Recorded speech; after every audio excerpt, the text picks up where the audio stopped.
Mon nom est Christina, et voici l'histoire de la façon dont ma vie a pris un tournant inattendu en raison de la relation que j'ai développée avec mon beau-fils, Zinedine.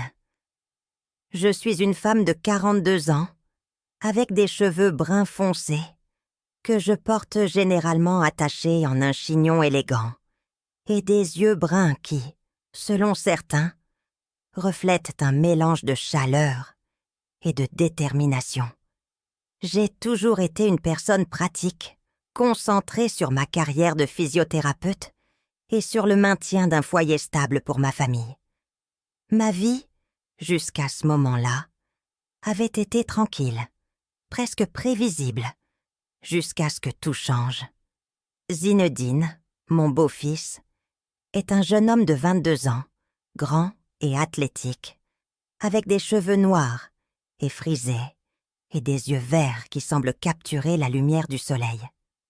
C'est un garçon intelligent et charismatique, avec un sourire qui peut illuminer n'importe quelle pièce. Depuis que son père, Marcos, et moi nous sommes mariés il y a 5 ans, Zinedine fait partie intégrante de ma vie. Bien qu'au début notre relation ait été un peu tendue, avec le temps, nous nous sommes rapprochés et avons commencé à partager des moments spéciaux. Il a toujours été respectueux et affectueux, et j'ai essayé d'être une figure maternelle pour lui, comblant le vide laissé par sa mère biologique, qui est décédée lorsqu'il n'était encore qu'un enfant. Tout a commencé un jour où Zinedine est rentré à la maison avec de vives douleurs au dos après un match de football avec ses amis. En tant que physiothérapeute, je lui ai proposé de l'aider avec un massage pour soulager la tension musculaire. Ce qui a commencé comme un simple massage du dos est devenu quelque chose de bien plus complexe et interdit, quelque chose que je n'avais jamais imaginé possible. Je me souviens clairement de cet après-midi. Nous étions dans le salon, avec la lumière du coucher de soleil qui filtrait à travers les rideaux. Zinedine était allongé sur le canapé, ventre contre terre, et je travaillais sur les muscles de son dos avec des mouvements fermes, mais doux. Soudain, j'ai remarqué que sa respiration devenait plus profonde et que son corps se détendait sous mes mains. C'est alors que j'ai ressenti une connexion que je ne pouvais pas ignorer. Une attraction qui allait au-delà du professionnel. Avant de continuer, pour en savoir plus sur les expériences quotidiennes et les moments qui ont marqué la vie de ces femmes, abonnez-vous pour ne manquer aucune histoire et likez cette vidéo pour nous soutenir. Nous vous attendons dans chaque nouvel épisode. Maintenant, continuons. Au début, j'ai essayé d'attribuer ces sensations au stress ou à la fatigue. Mais avec le temps, je me suis rendu compte que ce que je ressentais pour Zinedine était quelque chose de plus profond. Nous avons commencé à passer plus de temps ensemble, à partager des conversations intimes et des moments qui nous rapprochaient de plus en plus. Je savais que c'était mal, que la société ne le comprendrait jamais. Mais à ce moment-là, je ne pouvais pas m'empêcher de ressentir que c'était ce qu'il y avait de mieux. Une nuit, après un dîner à la maison, nous étions assis sur le balcon, contemplant les étoiles. L'air était chargé d'une tension que nous ne pouvions ignorer.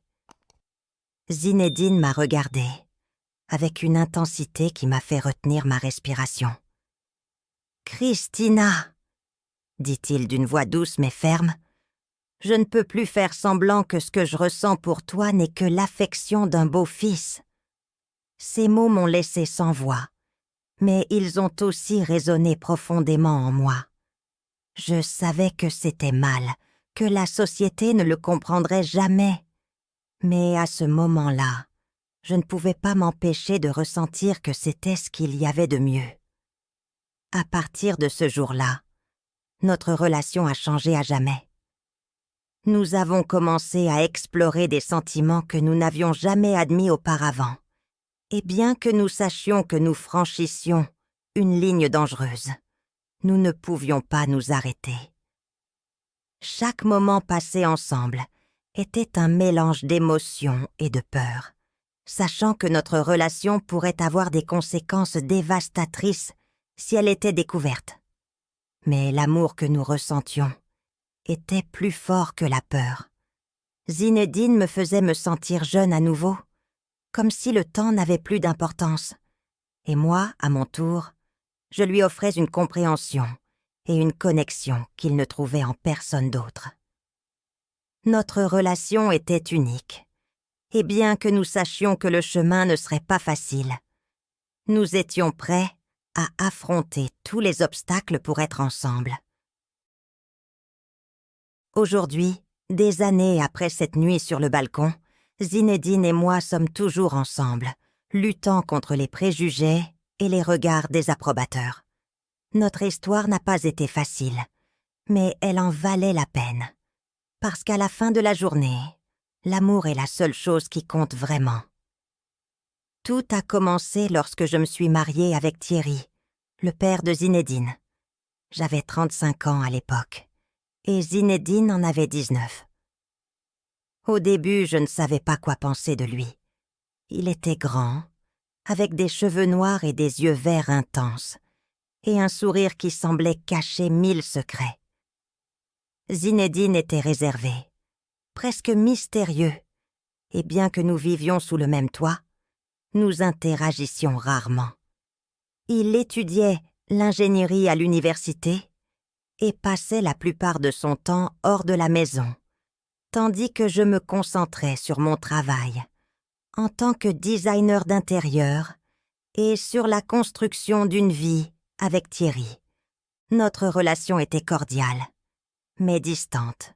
Nous nous saluions dans les couloirs, partagions quelques repas en famille et, occasionnellement, échangions quelques paroles superficielles. Cependant, il y avait quelque chose dans la façon dont Zinedine me regardait qui me mettait mal à l'aise, comme s'il m'évaluait, m'étudiait. Je n'y prêtais pas beaucoup attention à l'époque. Mais au fil du temps, ce sentiment est devenu plus intense. Tout a changé un après-midi d'été, lorsque Thierry a dû partir en voyage pour le travail pendant 1 semaine. Zinedine et moi sommes restés seuls à la maison, ce qui ne s'était jamais produit auparavant. Au début, l'atmosphère était inconfortable. Nous essayions d'éviter d'être dans la même pièce en même temps, mais il était inévitable que nos chemins se croisent. Une nuit, alors que je préparais une tasse de thé dans la cuisine, Zinedine est entré et s'est assis à la table. Il m'a demandé ce que je faisais, et bien que la question fût simple, il y avait quelque chose dans son ton de voix qui m'a rendue nerveuse. Nous avons commencé à parler, d'abord de choses futiles, comme la météo et l'université. Mais ensuite, la conversation a dérivé vers des sujets plus personnels. Zinedine m'a parlé de ses rêves de voyager à travers le monde et de travailler sur des projets innovants. Et je lui ai parlé de ma passion pour le design et de mon désir de créer des espaces qui inspiraient les gens. C'est alors que j'ai remarqué que la dynamique entre nous avait changé. Nous n'étions plus 2 inconnus partageant une maison, mais 2 personnes qui commençaient à se connaître vraiment. Cependant, il y avait aussi une tension dans l'air, quelque chose que je ne pouvais pas définir, mais qui me mettait mal à l'aise et excitée en même temps. Quelques jours plus tard, Zinedine m'a proposé un massage du dos. Je me plaignais de douleurs musculaires à cause du stress au travail. Et lui, avec un sourire timide, m'a dit qu'il avait appris quelques techniques de massage pendant ses cours de yoga. J'ai accepté, pensant que cela m'aiderait à soulager la douleur. Nous nous sommes assis sur le canapé, et Zinedine a commencé à masser mon dos avec des mouvements fermes mais doux. Au début, tout semblait innocent, mais à mesure que ses mains se déplacèrent sur ma peau, j'ai ressenti une vague de chaleur qui parcourait tout mon corps. Soudain, Zinedine s'est penché et m'a chuchoté à l'oreille « Christina, je ne peux plus faire semblant de ne rien ressentir pour toi. » À ce moment-là, j'ai su que notre relation ne serait plus jamais la même. Sans réfléchir, je me suis retournée et je l'ai embrassée. Ce fut un baiser passionné et plein de désir. Et bien que je savais que c'était mal, je n'ai pas pu m'empêcher de répondre. À ce moment-là, j'ai su que nous franchissions une ligne que nous ne devrions pas franchir, mais nous ne pouvions pas nier ce que nous ressentions l'un pour l'autre. À partir de ce jour, Zinedine et moi avons commencé une relation secrète. Nous savions que c'était incorrect, que nous franchissions une ligne que nous ne devrions pas franchir, mais nous ne pouvions pas nier ce que nous ressentions l'un pour l'autre. Nous nous voyions en cachette, dans sa chambre ou dans la mienne, lorsque nous étions sûrs que personne d'autre n'était à la maison. Chaque moment passé ensemble était intense et rempli de passion, mais aussi chargé de culpabilité et de peur. Cependant, maintenir notre relation secrète n'était pas facile. Nous vivions dans une maison où la moindre négligence pouvait nous trahir. De plus, il y avait la question de Thierry. Il était un homme bon et confiant, et nous savions que notre relation pourrait détruire non seulement notre famille, mais aussi sa vie.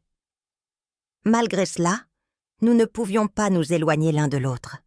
Ainsi, 10 ans se sont écoulés, 10 ans de rencontres furtives, de regards complices et de nuits inoubliables. Pendant ce temps, notre relation s'est renforcée, mais nous avons aussi fait face à des défis. Il y a eu des moments de doute, de peur du jugement des autres, de nous demander si nous faisions bien les choses. Cependant, l'amour que nous ressentions l'un pour l'autre était plus fort que n'importe quel obstacle. Zinedine a obtenu son diplôme universitaire et a commencé à travailler comme ingénieur, tandis que je poursuivais ma carrière de designer d'intérieur. Bien que nos vies soient pleines de responsabilités, nous trouvions toujours du temps pour être ensemble. Cependant, nous savions aussi que notre relation ne pourrait pas continuer ainsi éternellement. Finalement, le jour est arrivé où Thierry a découvert notre relation. C'était un dimanche après-midi, lorsqu'il est entré de manière inattendue dans ma chambre et nous a trouvés ensemble. L'expression sur son visage était un mélange de surprise, de colère et de déception. Il ne comprenait pas comment nous avions pu trahir sa confiance de cette manière. Zinedine et moi avons essayé de lui expliquer ce que nous ressentions, mais nos paroles n'ont pas suffi. Thierry a décidé qu'il était préférable que Zinedine quitte la maison. Et bien que cela ait été douloureux, nous savions que c'était la bonne décision. Aujourd'hui, Zinedine et moi sommes toujours ensemble, bien que notre relation ne soit plus un secret. Nous avons appris à affronter les défis ensemble. Et bien que cela n'ait pas été facile, nous avons réussi à construire une vie commune. Parfois, quand je regarde en arrière, je n'arrive pas à croire comment quelque chose qui a commencé par un simple massage du dos s'est transformé en une relation aussi intense et profonde. Mais je suis reconnaissante pour chaque moment, chaque rire, chaque larme, et pour l'amour que nous avons construit au fil des ans. Ainsi se termine ce récit fascinant. Nous espérons que vous avez apprécié chaque mot de cette histoire. N'oubliez pas de vous abonner à notre chaîne et de partager cette vidéo. Merci de nous avoir regardés et à bientôt.